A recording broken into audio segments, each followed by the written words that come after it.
I would like to welcome everyone who is joining us on our very first webinar for ISMA. We're the International Social Media Association, and I'm Sarah Del Popolo, I'm the president.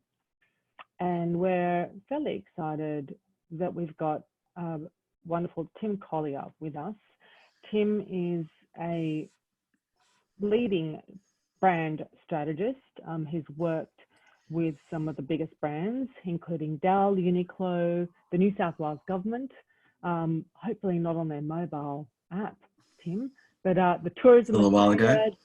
Jacobs Creek, Stoneleigh, he's won, you know, Cannes Lions, AMIA and ACE awards. He was named in B&T's 30 Under 30 awards in 2016. And as I said, we were really thrilled when Tim agreed to be part of our expert advisory board, and even more thrilled when Tim put his hand up and said that he would love to do a webinar around, I think, a topic that is really important today, because for quite a few weeks after the COVID, catastrophe struck, a lot of people and companies were in effect frozen with fear and unknowing of how they should proceed with their business. And obviously with everything in lockdown, things have changed. So Tim is going to be talking about brand strategies and how to make sure that even when there is a crisis like we are in at the moment, that you don't end up just falling into a background, that no one can see you. And social media is obviously the key platform. So without further ado, I'm going to hand it over to Tim to present. Cheers. Thanks so much, Sarah. That's too kind, and probably a bit of an overstatement on I don't think so. On where I'm at. Yeah, I'll start presenting, and then I'll kind of have a little chat about how we'll run the session, because I don't want to be talking too much. I would prefer to kind of have you guys ask questions where it's appropriate, but I also realize that I want to kind of start the conversation before we get there. So let me get into this now.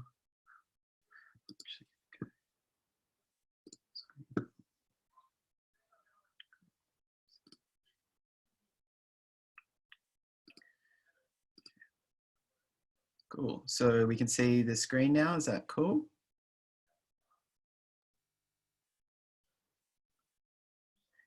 Great.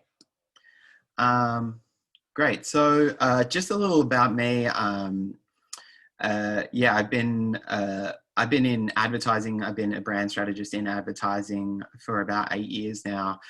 Prior to that, I had about 5 years of being client side, where my first role was, as all first roles, was more of a broad-reaching marketing role. And then I started being a specialist more in digital. When I went into agencies, I went straight into a digital agency, VML, which is one of the biggest digital agencies here in Sydney or in Australia, and I think globally as well. Since then, I've worked at Society, which is a social specialist agency, part of the IPG Media Brands group, and now I work for an independent agency called Connecting Plots, who are really proudly independent agency, an agency I'm very happy to be representing. And really what we're all about is doing things a little differently. We recognize that in the current world, the agency model is very based on, solutions focused. It's very based on selling assets that we already have, and it's very much about the agency model being serviced rather than the client's needs being serviced. And so we would really want to flip that on its head. And the way that we do that is by having a planning-led creative communications agency, covers off a full service. We have partners in media, PR, etc. With that planning lead obviously being the focus and the center of everything that we do in terms of the way that we partner all of our work together. And we're really, the thing that we are most obsessed with is creating future-proof success. And I think you'll see in a lot of the conversation that that I'm trying to drive today, what we mean by future-proofing success. So I'm going to get into it. Sarah, can you, no, it's all good. Don't worry about it. I'm just going to get straight into it. I'll have enough time at the end for questions. So feel free to save up some questions for the end. And then we'll go through and try and answer everything we can. Otherwise, at the end, I will also give you all my email so that you can flick me any questions. I'm going to start with a little bit of a caveat. The name of this webinar is "Sell the Product, Don't Save the World," and that is meant to be a thought-provoking statement, and it's meant to kind of raise eyebrows. But one thing that it is not is is in any way a call to action towards crass capitalism that is destructive to the environment or to people's lives or to people's welfare. One of the things that we've learned very thoroughly in the social media realm is that brands who act carelessly will get the wrath of a very empowered audience who have a voice and who are more than happy to share that voice with you, the marketer, and also with all of their friends, all of their networks. And if that negative sentiment is something that resonates with more than one person, then you've got yourself a crisis on your hands. So in no way am I saying that that you should ignore the current situation and that you should, recklessly abandon any sense of ethics in the chasing of selling products. What I am saying is a lot more subtle than that. Surprise, surprise. And we'll get into really what I mean as we get through the situation, through the presentation.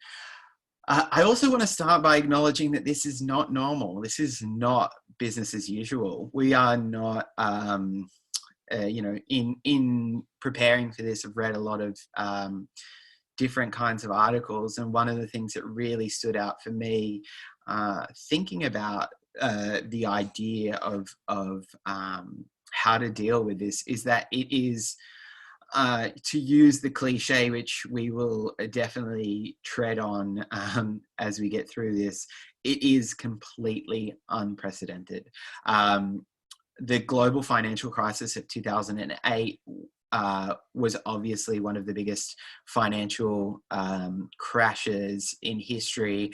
The 87 crash and obviously the Great Depression are all great bases for us to understand how businesses should behave in massive recession. Samantha Sorrell has even come out and said that the Great Depression is a much better basis for understanding the recession that we're currently in or going to be experiencing, because it's much more like a war-like situation than it is like a financial crisis. But Peter Field made a really great point in one of the articles that I'll probably reference a few times during this conversation. He said this is the first ever financial recession, global financial recession, that had been brought about by purely by a disease and a global pandemic. And so it's worth noting that it is business. It's not business as usual. It's a new situation. And because of that, there is no silver bullet for this situation. There is no one size fits all. If there's one message that I can really hope you all take away from this, is that we really need to have our wits about us. We need to be the kinds of marketers who think before we act. And we need to be the kind of marketers who are going to invest in thinking and being strategic, because if we only act with knee-jerk reactions, we will find ourselves in situations where at worst, we'll lose a foothold in the market because of inaction, and at best, we'll completely fade into wallpaper. And I want to talk a little bit more about that, because I think there's a really interesting thing to be said here. This idea of there not being a silver bullet hasn't seemed to have landed with certain marketers at all. It seems that there are some marketers who believe there is definitely a silver bullet, and there is a template for how to react to a situation like this. And I'm going to share this video. I'm not going to show the whole thing. I'm aware that it might be a little jittery. I'm hoping that you'll get the sense from what you can see within the video, but I'll share the links at the end of the session as well. So let's have a look at this.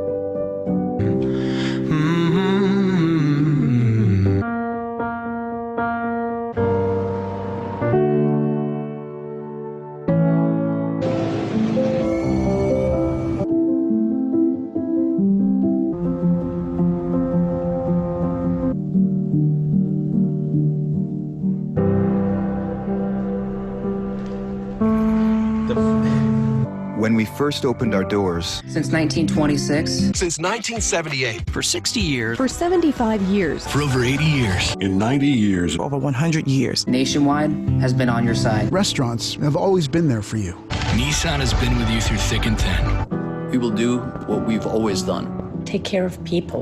We're people. People. People. People. People. And family. Family. Family. Family. Family. Family. Family. Family. Family. Families are families. Families. Even now. Especially now. Especially now. Right now. Now more than ever. More than ever. Today, more than ever. Today, more than ever. In times like this. At times like these. I think you get the point.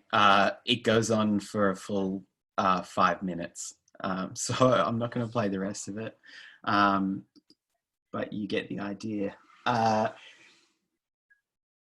Considering that we all hopefully have read Byron Sharp's How Brands Grow and understand the importance of distinctiveness in our brand communications, it's little wonder where so many clients and so many agencies, to put the point more sharply, are creating work like this.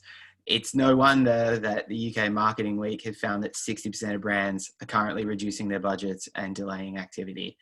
It is unsurprising that in a moment where it feels like all we should do is react, that when we do react, it is completely indistinct and completely disconnected from what our brands really should be about.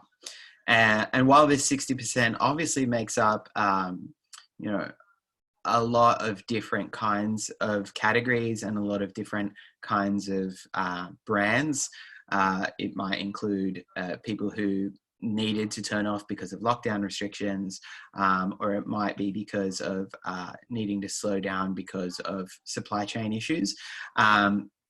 there is also an extent of that 60% slowing down simply because they don't see the ability to have effectiveness in the market.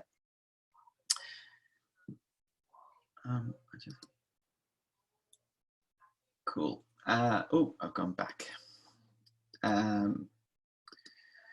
And for some brands, I think reducing spend or coming out of the market makes total sense. For anybody here who's international, the NRL is our biggest football code, although there's probably some Victorians who are going to now disagree with me. Brands like Qantas, who had to lay off, in excess of 20,000 people, I believe, in the first couple of weeks of lockdown, it would be crass and completely insensitive for them to be spending the usual amount of money that they would spend in the market at the moment. And to be fair, they don't really have a competitive market at the moment because every single airline has needed to do the same. So it makes complete sense that they would come out of the market right now. I do believe that they will re-enter the market before lockdowns are over, and I'll talk a little bit more about that later. The NRL is obviously completely shut down. It has nothing to do. It would be crass for them to be doing any sort of advertising because they would be creating demand for a very short turnaround. And then I think an interesting one where we've got huge demand, well beyond regular demand. Somebody like Kleenex, it makes complete sense for them to kind of be coming out of the market right now, in the sense of understanding the sensitivities around not looking like they're profiteering, not looking like they're smashing consumers with messaging when people just can't get their hands on their product anyway. So there are some really good reasons why a brand would come out of the market. There are also some brands who are pulling out for very strange reasons that I can't really understand, particularly considering that those brands have such a strong heritage in branding and in building brands despite a disconnect from sales activation or direct purchase at the point of advertising. I'm going to focus in a little bit on this one. Coca-Cola, up until the .com boom, was easily the biggest brand in the world, right next to McDonald's. And there's a very good reason for that. For decades and decades, they've worked to be super distinct in the way that they are perceived by the market. They've worked to be completely crystal clear in the way that their brand is defined in the market. If you ask anyone what Coca-Cola is about, what it means, you will get a very consistent answer across any number of different markets, consumers, audience types, etc. They're a company who have built their scale largely off the power of their brand. And so it strikes me as very strange when their CEO comes out with a statement like this. We're being mindful about the right level of brand marketing and new product launches given the consumer mindset across the market. And I want to just take note of this idea of the consumer mindset, because I'm going to test that in a second and see what he really means.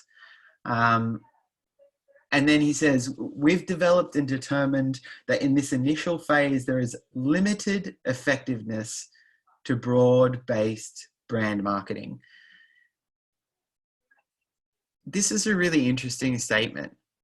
This idea of limited effectiveness to broad-based brand marketing. And now I understand that James Quincy is not just the brand manager for Coca-Cola. Coca-Cola is a company that has many, many brands. It also has many, many channels. And while it's easy to pigeonhole them as a grocery brand, a huge section of their channel activation in terms of out-of-home consumption, be that the restaurant, behind bar in on-premise consumption, cinemas, etc. There's a lot of different channels where their group of brands have had significantly lowered consumption.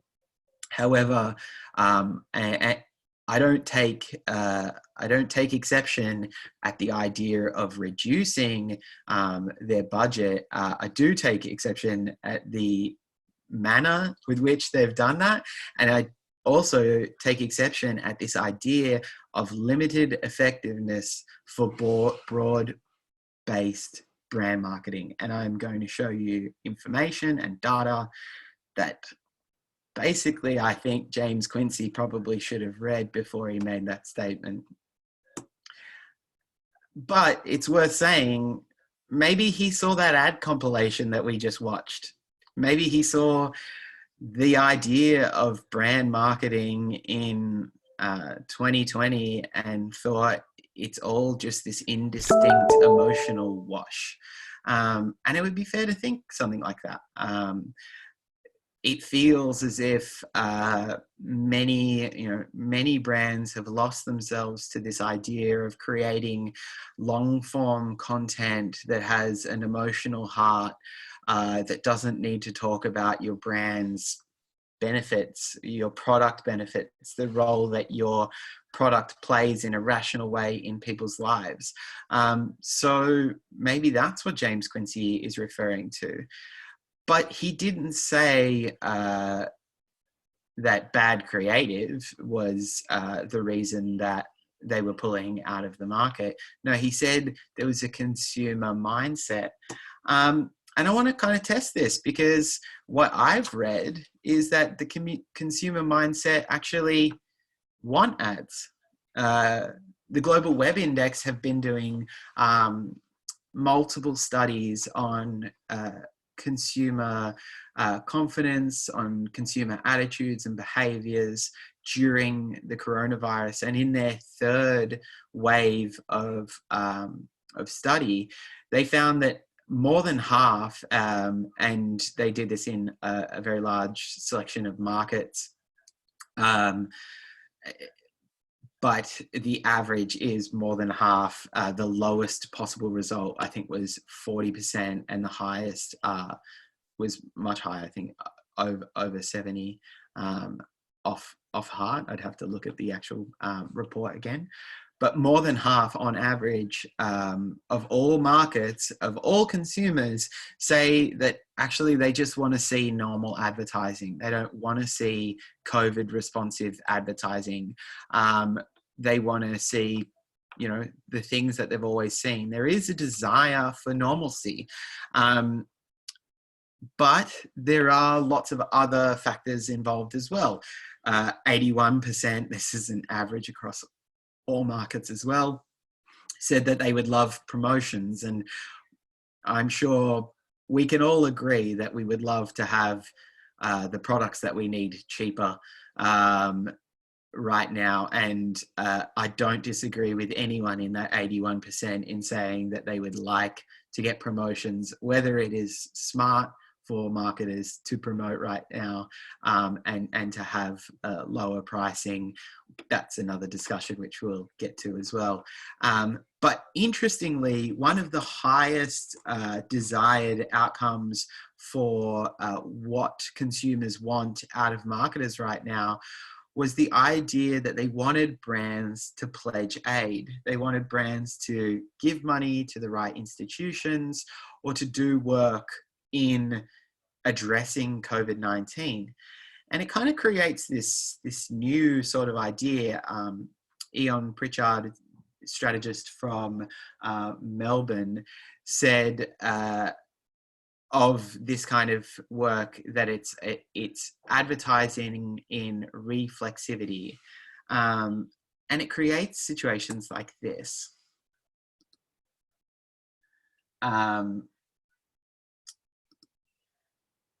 This is a piece of social content that came out of New Balance's channels. They posted on their Twitter, their blog, and their Instagram and Facebook.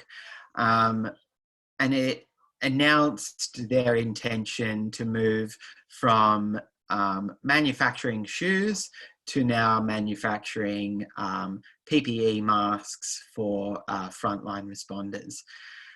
This, while it might look like community service, is a brand signal that does a very, very good job of hiding an ad in plain sight around something that people want to talk about.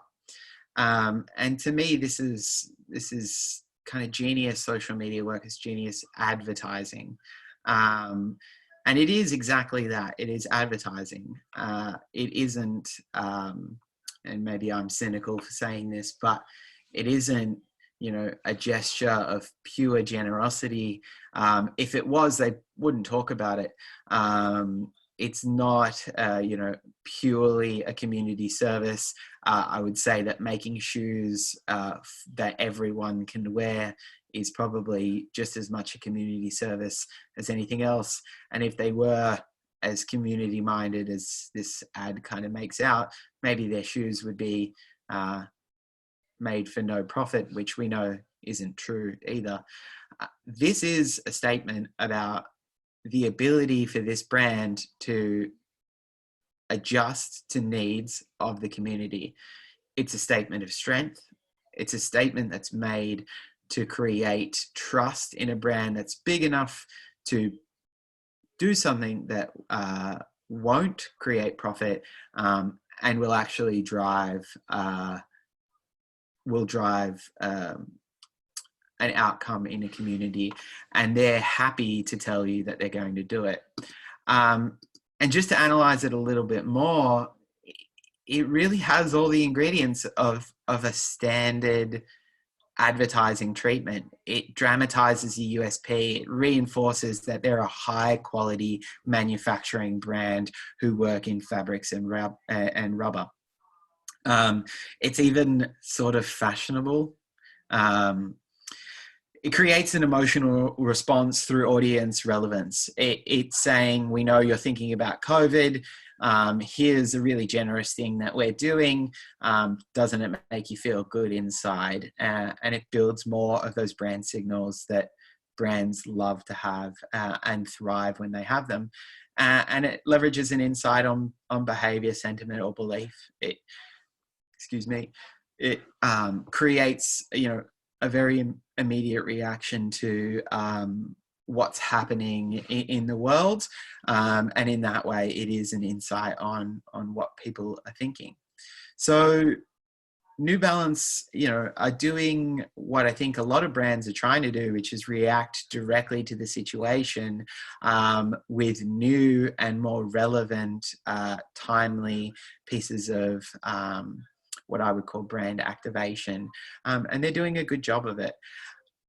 What's interesting is, as a counterpoint to Coca-Cola's completely going dark, is the brands who are doing the opposite. I want to talk a little bit about P&G for a second here, because P&G have announced that they are going to double down on marketing spend. I don't know if that means that they will actually double their marketing spend, or if they're just super committed to the spend that they already have. But it's a really interesting statement that they're making in the market, and there's a really interesting reason why they're making that statement. So they said here, and I'll read the full quote. I didn't put the whole quote on the slide, but John Moila, who's the CFO, very interesting. I think the CMO must be doing a really, really good job to be getting a CFO to say this on your behalf.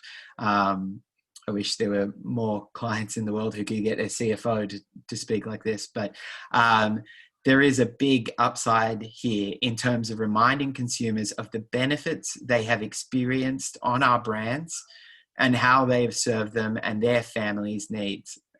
I couldn't write a better explanation of what a good ad does. This is why, that is why this is not the time to come off air. In our sector, with more media consumption now than ever, this all ties back to doubling down and moving forward, not backward. This is not a time to retrench, and that is a service to our consumers, our retail partners, and to broader society. It's very, very interesting that P&G are, as a whole business, understanding more than ever that their brands play an essential role in the way that community operates, not only as consumer goods, but as brands and as a business. They specifically say now is a great time to really reinvest in their consumers, in their retail partners, understanding the role that they play in helping their retailers employ people and service the community at large, and to broader society. That's that real acknowledgement of the idea that investing in marketing plays a huge role in understanding how community at large continues to operate. And I think that's the most positive, although slightly cynical, sentiment that you could have around a reason to keep investing. Obviously, Coca-Cola are not the same business as P&G. P&G, a very high demand right now. A lot of purely essential products and services, and largely only in grocery, and in the grocery aisles that you would recognize as being largely empty right now. Which kind of begs the question then, it's like, when you have such high demand, your sales are going through the roof, why are you investing? And more importantly, why should you invest as a client, or as a person who works in branding, or as a person who works in an agency who's having conversations with clients who are thinking that maybe now's a good time to put it on ice? I'm going to try and speed up here, but there is some kind of heavy material that I need to cover off, but hopefully we'll cover it off in the questions if I'm fast enough. But here's 3 reasons that I think you can go back to anybody in your business who has made the case for slowing down in expenditure. And I think these are really the best data-backed reasons to continue to invest, and particularly to continue to invest in digital and in social media specifically. So the first one is lessons from recessions past. In 2008, we saw a really interesting and kind of remarkable switch. 2008, despite being a purely financial crisis, did not see a huge drawback on media expenditure, though it did see a really strange move in media expenditure. And one category, and you've got to remember 2008 is sort of prior to Facebook being a huge player in the digital market, and prior to some of the channels that we now use and love all the time, even launching. But there was a huge shift, a 20% shift, in fact, in advertising during the 2008 recession. And it was this shift. It was this shift from TV, radio, print, news, all of the traditional media that we use for advertising. It shifted into digital advertising, and specifically shifted into search. In 2009, search had a 10% year-on-year growth when every other media channel at large shrunk when you account for all of the financial circumstances.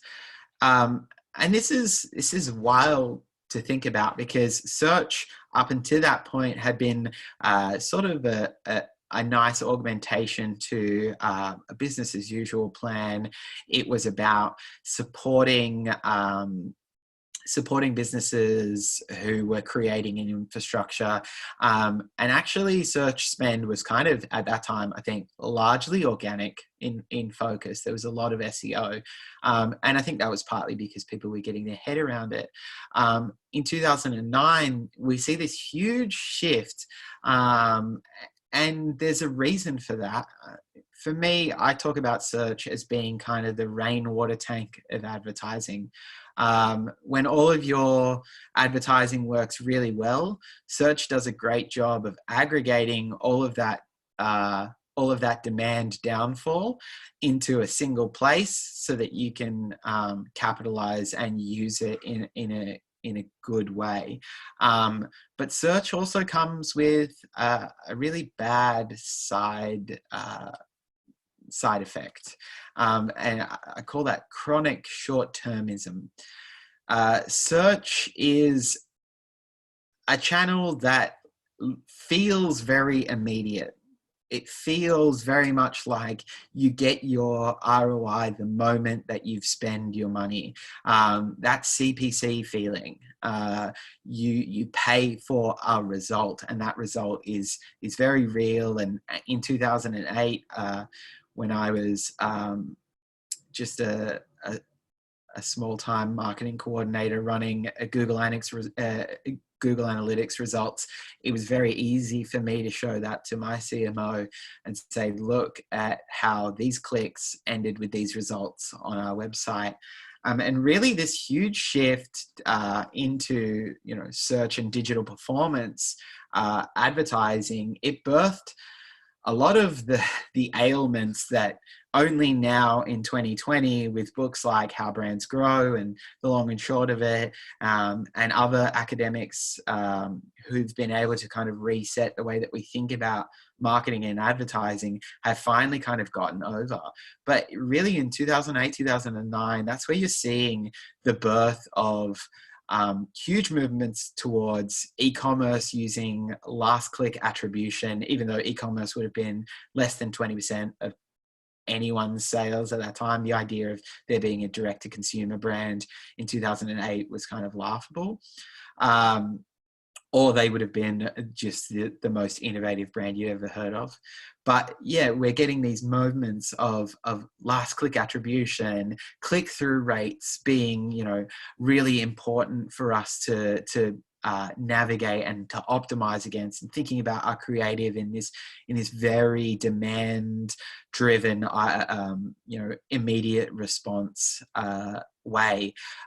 We talk about engagement rates, this idea of like really wanting to see the reaction to our creative and to see it in its immediate sense. The idea that advertising should have an immediate impact on people in the very moment that they see it. This is really born out of that switch after the global financial crisis from a fairly traditional view of marketing to this new digital demand-driven view of marketing.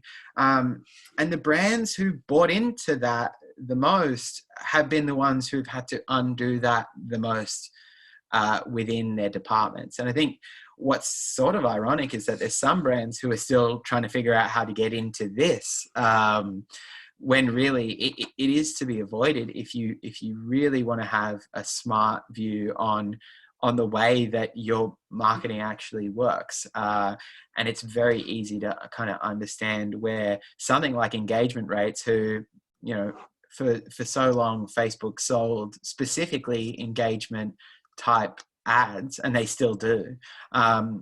are also willing to publish reports that say engagement rates in terms of brand results, in terms of business results, they don't matter. They're vanity metrics that talk to on-channel performance. They don't talk to real brand performance. And in 2008, those who avoided that seductive short-term sales activation, that seductive short-term digital metric activation, and stayed the course, well, really they had the long-term benefits. And I'll show a little bit more data as we get further into this on why that is. I want to just quickly change tact here and talk about another really good and very tangible reason why we should invest, and I've called this Inventory Plus. And I have a question for everyone, although I don't think you necessarily need to read it. But it basically is, what have you done since lockdown began? I've got a couple of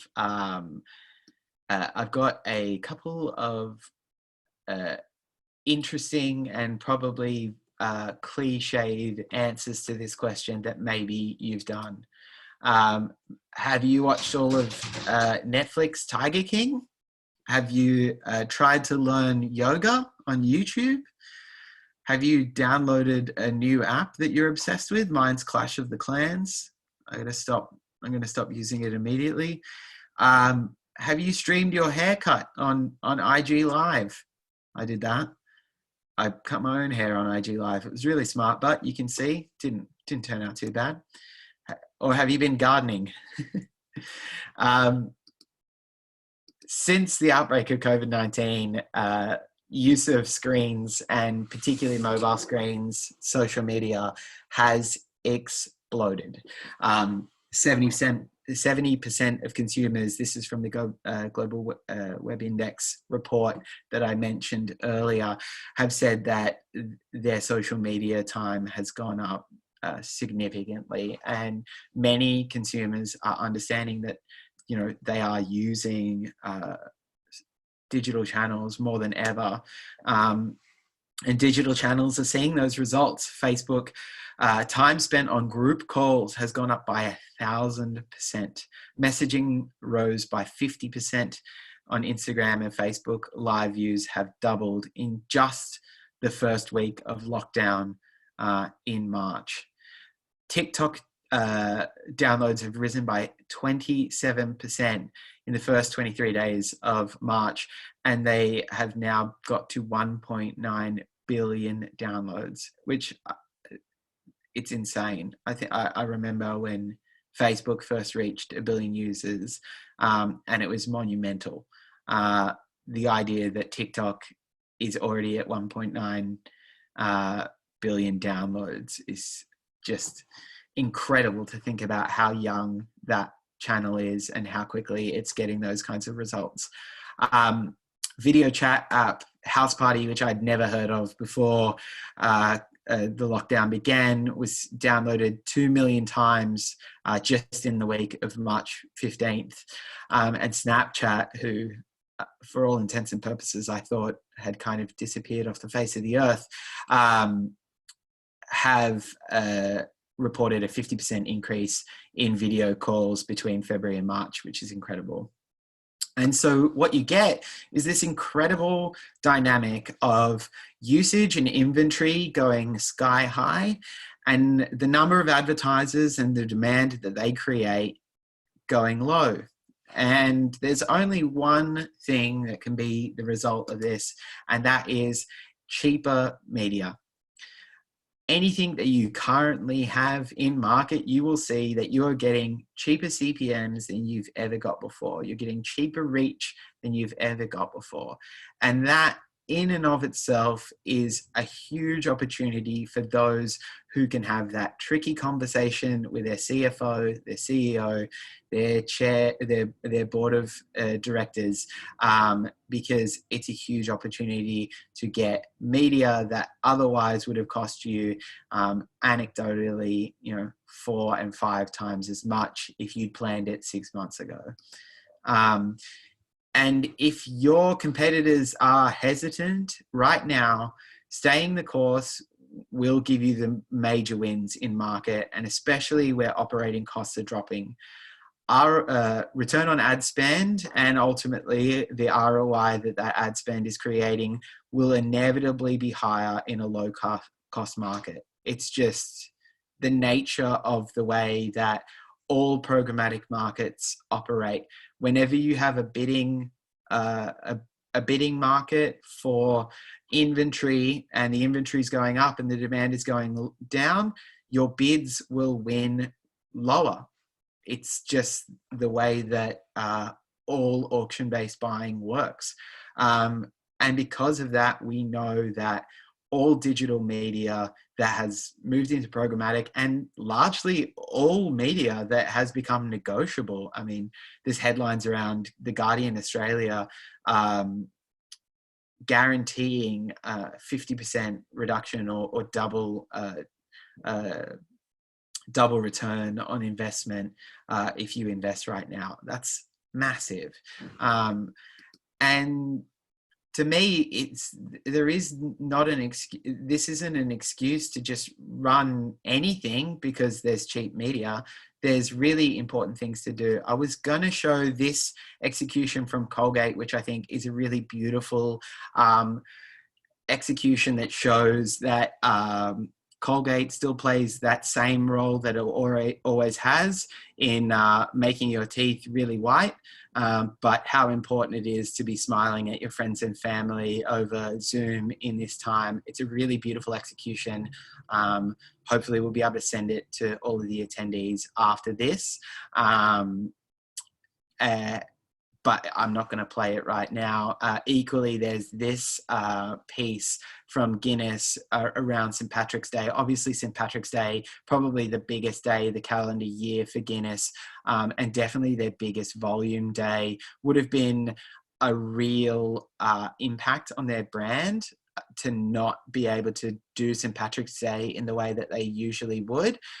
Instead of shrinking back, instead of looking away, they created a really emotional piece that really captured the sentiment for their brand, but also, really embrace their drinking occasion. It really talks to consumption. It really talks to the product. It's really interesting. As a counterpoint to those two great examples, I have this example, which is an Instagram post that I saw in an ad. And I didn't even know what brand it was working for. This is the kind of thing that I would really suggest moving away from. And it's the kind of thing that all too often we see in social media. And this is a chat for another time, but this kind of idea of timely attention-grabbing content that says something to your audience. It might even have an audience insight in it. It might be funny, but it says nothing about the meaning of your product or the relevance of your brand and product to the audience. And that's a trade-off that you just cannot have, especially when there's pressure on making your advertising work with good ROI.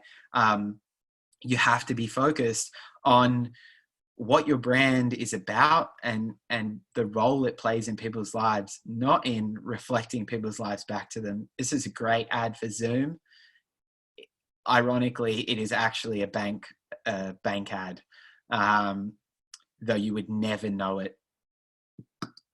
And Peter Field said this about case studies from the IPA's Effectiveness Awards that he consolidated and wrote about in a little book called The Long and Short of It, which, if you haven't read, is a very good way to recap on pretty much everything I'm saying today, because I stole it from Peter Field. And I'm unashamed about that. He says the most celebrated effectiveness case studies of 2008 were emotional feel-good campaigns, albeit rooted in the reality of what brands did for customers rather than abstract emotional wash. I think abstract emotional wash is exactly what I would describe that first compilation as. And I think it's really key to remember there's a reason that people buy our products. There's a reason that people interact with our brands, and it's because they need to. Marketing is about getting a competitive edge. It's not necessarily about being loved. And so you should remember that there's always a rational relevancy that can be engaged with, and rationality and emotions are, inherently linked. Lastly, I'm going to talk very quickly about share of voice and share of market, and really link this back to the two previous points around cheap inventory, what to do with creative, and lessons from the past. So when we talk about, and this has been talked about a lot in financial circles, the kind of recovery that we're going to have from recession, often we'll hear discussion of the V-shaped recovery. The V-shaped recovery is basically the idea that as quickly as we fell, we will recover. It basically says that recessions are a kind of 9 to 12 month or 3 to 4 quarter anomaly, and that actually the recovery from a recession will outstrip the pace of the fall. And what that means for brands who decide to pause during recession, they're making bets on when you'll hit rock bottom so that they can start driving recovery once they hit rock bottom. The problem with that is that you're losing share of voice. And share of voice, we know, and we've proven time and time again with lots of data that I don't need to get into right now, is inherently linked to share of market. They are symbiotically linked, because the more share of market you have, the more share of voice you can buy. The more share of voice that you buy, the more likely you are to get a greater share of market. Recovering share of voice on the backside of a V-shaped recession recovery is very, very difficult.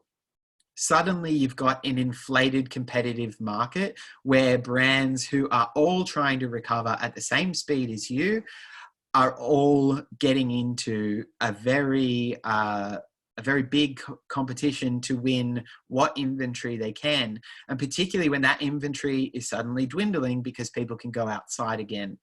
That is not an ideal situation to be in. And that is especially not going to be ideal if you're trying to win back that share of voice with a lowered share of market because you didn't fund marketing during the downturn. It's hugely important to continue to make sure that you are supporting your share of market throughout the downturn, if only just to maintain your current share of market. This piece of data is again from the IPA on brands during the 2008 recession, and it shows brands who established an excess share of voice. So that's a share of voice that is in excess of their share of market, and the returns that they received in terms of what they would call very large business effects, which are things like profit, pricing, share, penetration, etc. And what you'll see is that all of the brands who create an excess share of voice during recession times receive a larger than investment return on those large business effects, also in the short term, but also in the long term, where you're receiving up to 38% bigger impacts on large business effects with as little as an 8% above share of market, share of voice. This is incredible. And it almost unequivocally proves that where you can, being in market and outstripping your competitors for share of voice is going to have a huge impact on the way that your share of market comes back to you in the long term. The evidence is really, really super clear to me that dropping out, stalling, or just generally not paying attention to the competitive environment is going to cost you in the long run. And while I think there's a lot of people who will try and argue that investing is a high risk strategy, I think the opposite is true. Being short-sighted, saying that you need to pull out because sales activation isn't going to be as important right now, that's actually the high risk strategy. And it's a high risk strategy for 12 months. It's a high risk strategy for the next 3 to 4 years. And that's something that really needs to be avoided. So what can we do about it? What should we do about it? And this is kind of my last 2 slides. So we will have about 10 minutes for questions. Sorry, I've run over. I had too much to say. But the major takeaways for me is, don't be another indistinct brand that has nothing to say. If you're a consumer brand and you're in market and you're being purchased, you already play a really important role in your audience's lives. Reflect that, and as much as possible, where you can, reflect that in a way that promotes normalcy and promotes the comfort of a world that is well known to our consumers. Think strategically. If you have to go dark because you're a brand like the Qantases, the NRLs, and the Kleenexes of the world, it's time to have a really good look at where you're at strategically and start editing some of your marketing fluff. Look at all of the streams of work that you have. Start thinking about what actually does drive returns and edit accordingly. It's a great time to be thinking about that. There's a great Mark Ritson article on, I think, Mumbrella. I can share it later. I have a huge list of articles that I read creating this, so I'll be able to share all of those. Consider the benefits of investing in excess share of voice, especially considering right now, if you continued your planned and current spend, you will achieve excess share of voice regardless of what category you're in, because of brands who won't copy you, and because of low costs.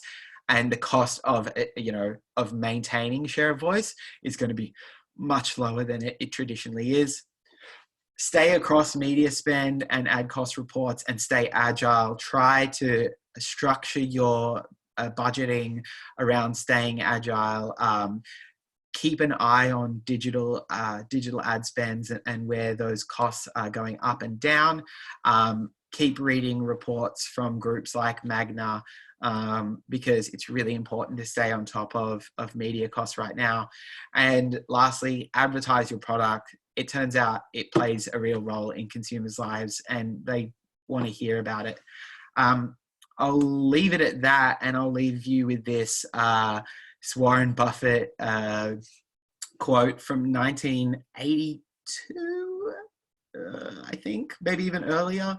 It was in one of his investment letters to the investment group that he managed at the time, whose name is currently escaping me. But he says here, we simply attempt to be fearful when others are greedy and to be greedy when others are fearful. And I think that's something that we should all aspire to, this idea of understanding when's the right time to invest and making sure that we have a long-term vision of how that investment's going to work. And if you would like some help with that, feel free to call me, because I'm more than happy to talk to you about it. Thanks very much. Cool. So right now, I'm going to stop sharing. We have 2 questions that I will answer. And if anybody else has a question, let me know. where are we? So from Nick,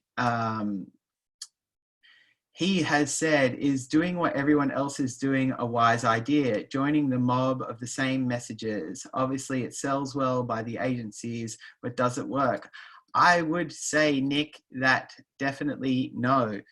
Doing what everyone else is doing is the opposite of what you want to be doing. Obviously, that's not necessarily true when it comes to investment, because investment often in a competitive market is about, you know, matching what your competitors can do. But when it comes to messaging, the advice is very straightforward. You need to be distinct. You need to play the role that your products and brands need to play in the market. You need to understand what your audience values about you, and you need to be true to what your brand is all about, and you need to reflect that in the market.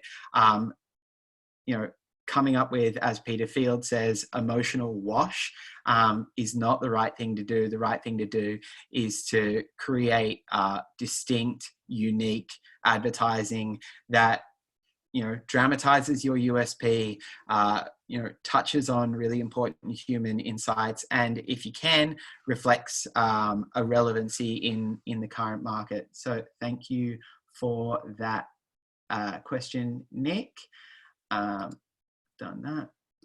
And then Paul R, he said, hi, Tim.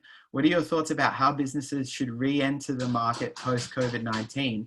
Do they need to rethink the channel strategy, especially around online versus offline? What do you think are the key strategies they need to consider?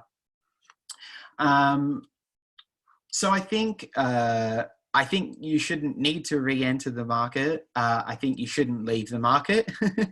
I think brands like Qantas, who have needed to leave the market for kind of fairly obvious reasons, because of sensitivities, because of layoffs, and generally the community sentiment around those brands, and the complete kind of stall of their whole industry.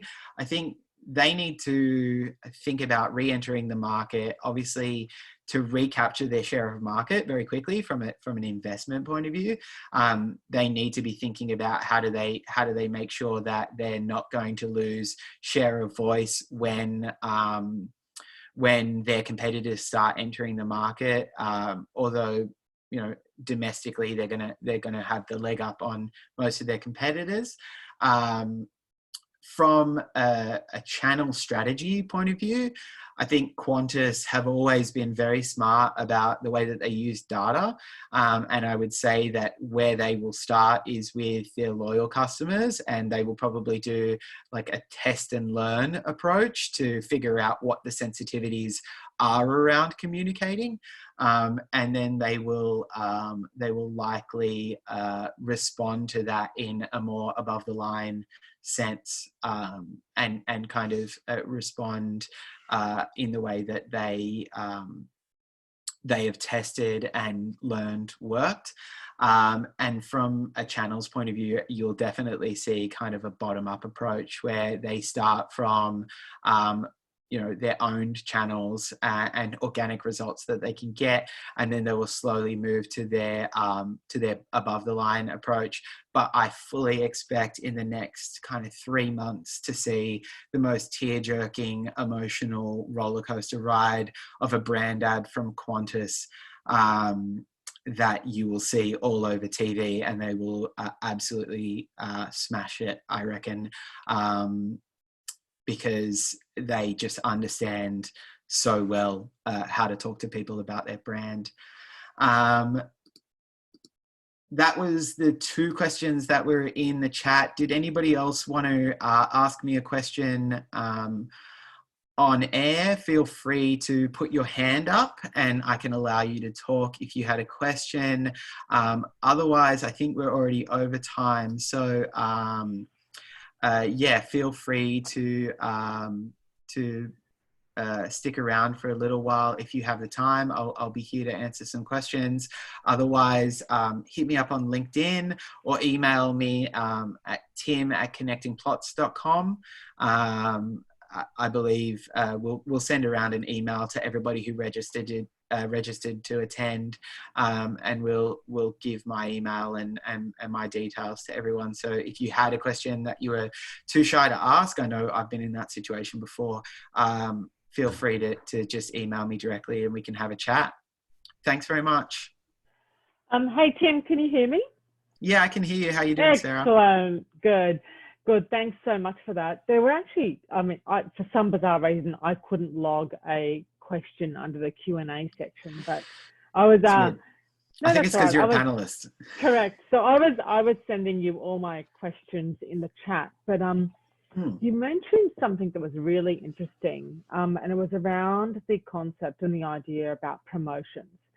And a lot of the people and friends who have got businesses and just, contacts of mine who have got businesses, it was really interesting because so many of them, especially when you're looking at retail sector, they are struggling to get rid of stock at the moment. Yes. I know that they're in the midst of a lot of really serious things. For example, just even renegotiating commercial leases, and that's just the tip of the iceberg. But yes. The one thing that they do have is a huge amount of surplus stock. And in some retail instances that may be fine, but when you're looking at, for example, fashion, it's very, or anything that's seasonal. It was a really interesting point you made about promotions. Because I think the people aren't even considering promotions. And when you said promotions, are you talking about like a trade competition, a trade promotion? Yeah, pretty much. Specifically price promotion and sales. So you're not talking about doing a trade promotion on social media at this stage? For me, it's always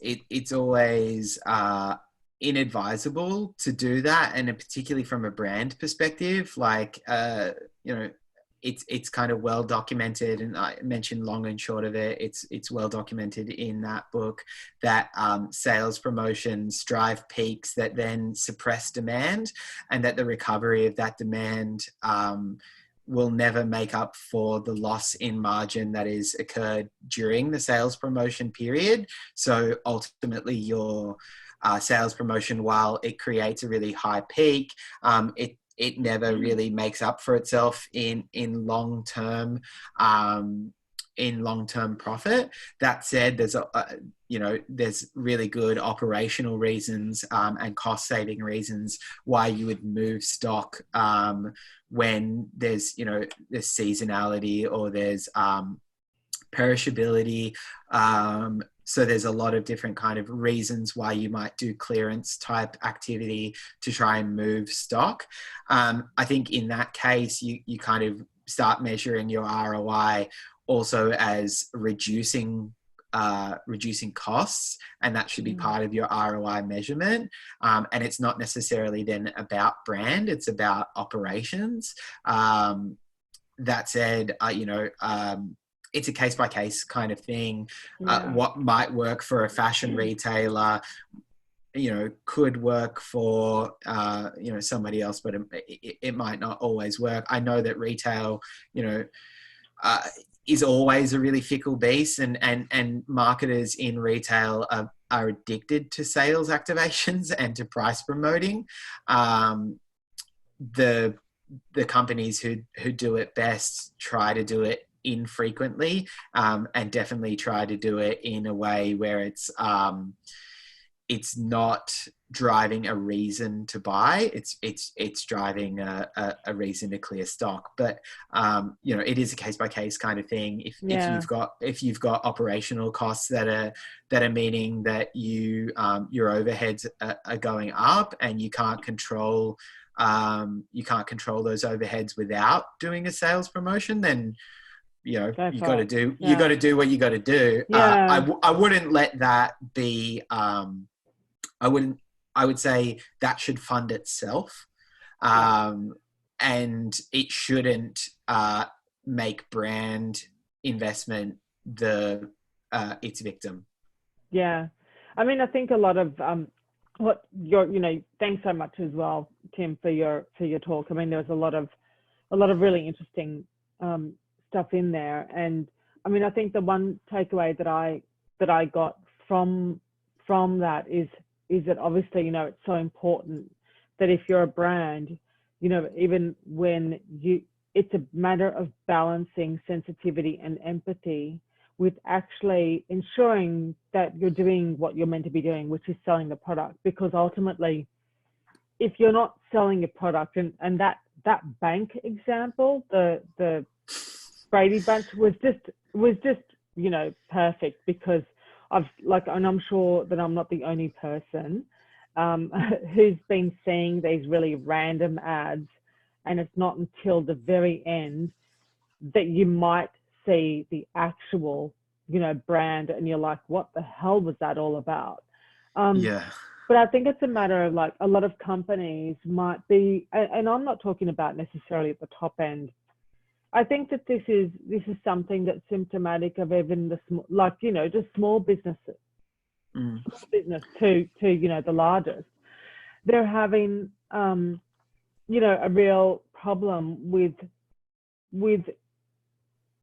getting over the shame of selling your goods or services in such a crappy time, right? Yeah. So, it's a matter of how can even whether it's a small business or whether it's a large business, the obstacles and the guilt trips and what we're all feeling. I mean, it's not a guilt trip, obviously, it's a fact, but what's happening around us is an obstacle. And big and small, from the smallest brands to the very biggest, I think are having a problem with knowing how to actually, use marketing. And I mean, you rightly said, everyone's on social media. I mean, from myself, and I know I'm the president of the International Social Media Association, so it sounds really stupid to say, but I can tell you that before COVID, I never went onto LinkedIn. I probably looked at Facebook every 2 weeks for 20 minutes, and that was enough. And I can say that even from myself now, I've been on, Facebook or LinkedIn every single day. So there's definitely a huge amount of traffic. And I'm not really seeing, I mean, myself as a user, I'm not really seeing a lot of ads. No. Really unusual. I'm not seeing a lot of ads at all. No.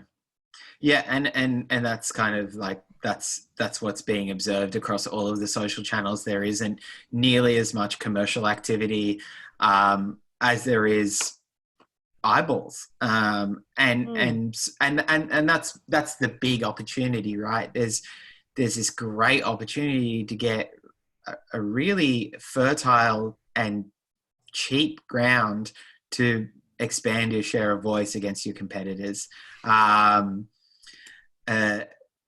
Walter has just said, that's funny. I feel like I'm seeing way more advertising on social media. Expand, Walter. And I think that's it's a classic example of what social media kind of creates, and particularly with algorithmic, serving of content. One person might see nearly nothing while another is seeing quite a lot. And it depends on the channels used, depends on the types of formats within those channels that you watch the most. I'm sure if you watch a lot of Instagram stories, every third Instagram story is an ad. If you are cruising through Facebook feeds, you're going to see maybe a little less than you had been seeing previously. And if you're largely on LinkedIn, you probably won't see much at all. Which is really interesting, I think. But yeah, for me, it's more just about, it's really interesting that you talk about this kind of idea of the guilt associated with selling a product, because the reality is the whole reason we exist as brands is to sell our product. If we couldn't sell our product, and people want to buy it, if people didn't want to buy it, we wouldn't exist as brands for very long. So why not talk about the reason that people buy us? Why not talk about the reason that we're the best at what we do? And it's not necessarily, you know, but it's finding, I think it's finding that balance when, as I said, when you're looking at, I mean, but I think that at least most of us have been through a couple of disasters, you know, economic global disasters. I mean, for the old people like me, you know, I remember the crash in 1980, you know, 87, which was a disaster. And then we had, you know, the GFC, and then we had 9/11. But I think that this crisis has really turned everyone on its head, because it's the first time that a crisis has really cut across so many industries and really affected so many people.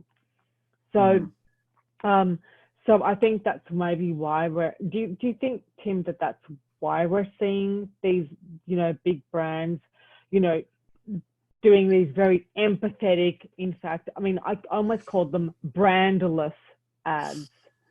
Yeah. You know, is this why they're doing these sorts of ads?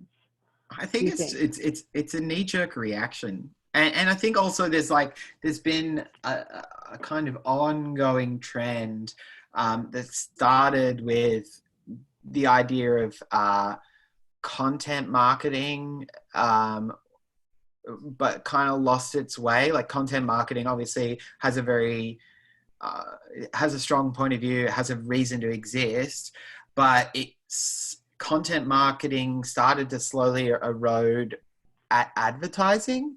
And suddenly there was this mixture, and then you put PR in the mix, and all of the agencies trying for that same content marketing dollar at the same time as trying for the advertising dollar, or seeing the advertising dollar fall because they've seen, you know, an erosion of effectiveness, and it has this downward spiral effect to the point where all of a sudden then something really bad happens in the world, and everyone thinks, oh, we need to have a commentary on this that, you know, tells you all about the emotional territory of our brand, but is devoid of the role that our product plays in a person's actual life. And I think that's, you know, it's dangerous thinking, because it's not about being distinct. It's not about talking about your product. What is it about? Emotional territories for your brand, they only work to solidify, you know, really important information about your actual product.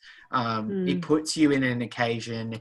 It puts you in a space where you can be understood and remembered. There's lots of great studies about how the best recall in ads is when you put your logo at the same point as the emotional peak of the ad. Emotions create memories, and that's something that a lot of academics have studied and proven. And so, yes, we need to be emotional in our advertising, but there are emotions that are naturally associated with our consumption moments.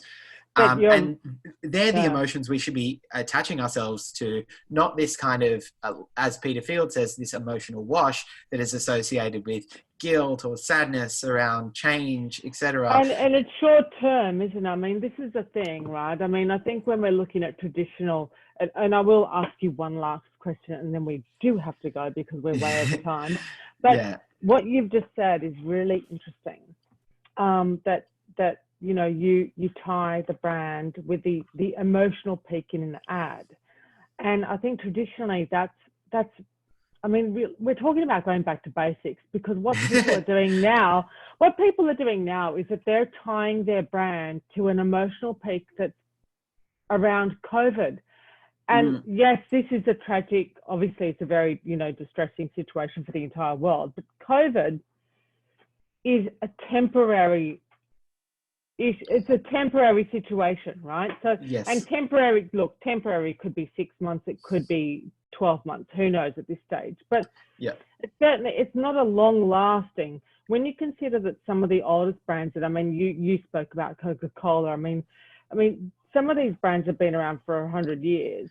COVID will hopefully only be here for the next, 6 months, 8 months, 10 months. Yeah, or at least the major impact. Yeah. Correct. So, tying your brand to the emotional response around COVID is doing you no favors. But exactly. It's fine. Okay, so my last question. If I had a limited budget, what is the best bang for my buck on social media in that instance? Like,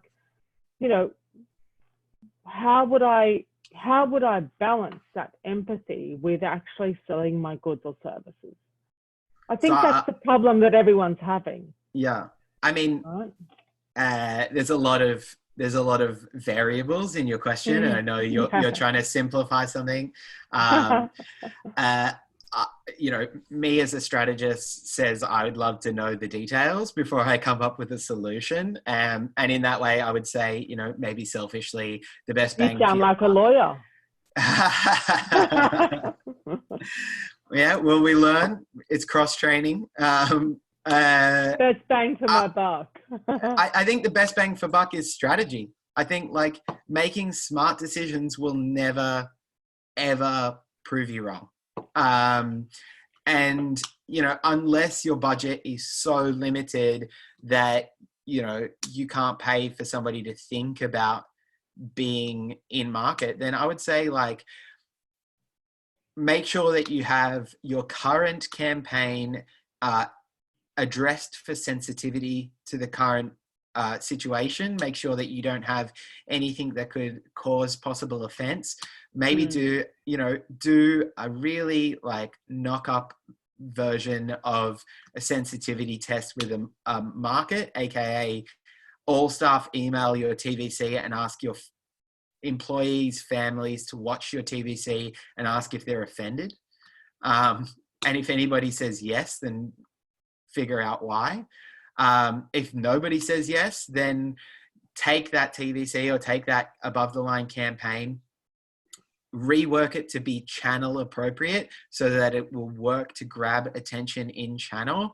So in social, make sure that it's vertical, make sure that your first 3 seconds have your brand, make sure it's, suitable for sound off, etc. And then grab cheap inventory. Facebook has, excuse my French, a shit ton of it. Google has a crap load as well.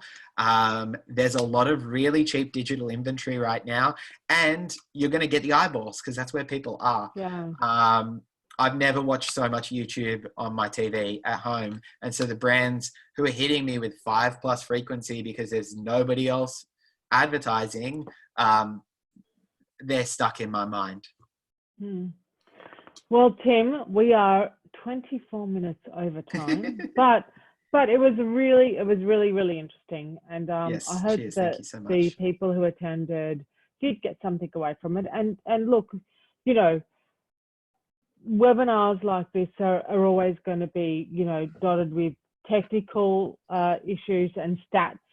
But I think that that they really do give people an idea about where the information comes from and how strategy actually works and what creates strategy.